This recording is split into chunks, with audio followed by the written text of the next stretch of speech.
Hey guys, welcome back to the next video. If you're new to the channel, welcome. This is Rich for WELSHYTECH, and today we are looking at the AU8 from 1STPLAYER.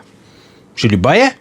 Let's find out, shall we? Okay, so when it comes to the actual specs, we start off with the actual pre-installed fans, because this does come with four 140mm fans. So these are the FE7 fans. These have a max airflow at 63.73 CFM. The start pressure is 1.23mm H2O. The speeds do range between 600 and 1200 RPM, and they do say a noise level of 27 decibels. Now, when it comes to the actual fan support, the top of the case are three 120s, the rear supports a 140 or a 120, the side supports two 120s, the front either supports three 140s or three 120mm fans. The actual bottom underneath the GPU, it does support three 120mm fans. Now, as for motherboard support, this does support eATX, ATX, microATX, as well as ITX motherboards.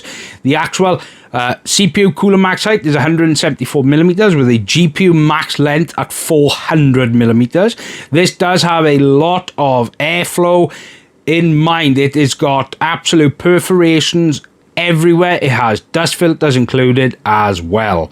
Now, when it comes to the actual back panel of the case, well, the back panel does have a lot of tie points for cable management. It does support two 2.5-inch SSD trays right behind the motherboard tray, or it does have a bay at the bottom. A cage does support two 3.5-inch hard drives, or 1.5-inch or one 3.5-inch hard drive, or a plus one 2.5-inch drive. Now, the actual cleanliness, it does have a lot of dust filtration as well. The actual I/O does have an LED control button reset, USB 3.0, does HD audio, USB 2.0, as well as Type-C, and the actual power button. Now, when it comes to this model, it does also come with, it does come in white or black. As for the power supply, it does support a massive power supply at 240mm. Okay, so the actual test system, it is my Intel Core Ultra 265K. It does have 32 gigs of G-Skill. DDR5 does have an ASRock Z890 Riptide motherboard. It does have a 2TB Gen 5 drive from Apace. It does have an RX 7800 XT, and it does have a 1000-watt B-Quad power supply. But it also does use the Thermalright Royal Predator 130 in white CPU cooler for the actual thermal testing. This one by here is actually purely for aesthetics. Now, for the testing, it's exactly the same I always do. It is Cinebench R23 and FurMark 2 for cases. Now, for the 50%, the Cinebench R23, the idles were 34 Celsius with a max of 88. FurMark 2, the GPU temp idle was 32 with a max of 57. The GPU junction was an idle at 54 with a max of 78, and GPU hotspot was an idle at 39 with a max of 99 Celsius. The CPU power draw was 210, and the GPU was 274 watts. So, for the 100%, the Cinebench R23, the idles were slightly higher at 36 degrees with a max actually lower at 85 Celsius. The FurMark 2, the GPU temp was an idle at 26 with a max of 54. The GPU junction was an idle at 50 with a max of 76, and the GPU hotspot was an idle at 34 with a max of 94 Celsius. With the same power draw for the CPU and GPU, the CPU was 210 watts with the GPU at 274. So what you're going to see here is a graph showing you how this actually stacks up against other mid-tower cases I've actually previously reviewed, ones from Lee & Tech and so forth. So you guys will see how this performs thermally, because this does come with three 140 ARGB fans, three in the front, one at the back, so you guys will get a rough idea of how good this case is for thermals.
Okay, so this does have a lot of potential, especially for cooling, because it does come with 4 pre-installed 140 ARGB fans. This has absolute airflow everywhere.